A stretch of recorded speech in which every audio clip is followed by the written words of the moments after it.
Kwa hivyo kwa ufupi tunaweza kusema ile natural talent iko hapa kwetu sana tena, lakini kuikuza ndio tulishindwa kuikuza na watu wameiua.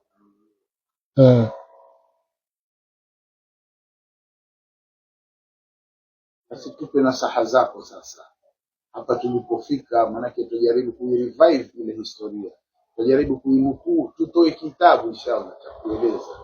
Sasa mwelekeo gani wewe wafikiria kidogo huenda ukasisimua zile hisia za vijana wanaoinukia sasa, ili wawe na moyo tena, sababu mioyo zishakufa. Ikiwa tutapata vijana ambao wataweka nyuma habari ya starehe, na kikifika saa 10 wasifikirie mambo ya kwenda kef kula chips, wafikirie mpira tu, na wapate coach, na wapate udhamini, na watizamwe. Basi hapo tutapata timu. Lakini sasa hivi hatupati timu kwa sababu kwanza watu wataka kazi, hakuna kazi, watu hawana chakula, wasikia njaa, watu hawajui atapata wapi shilingi 10. Sasa wapi mpira?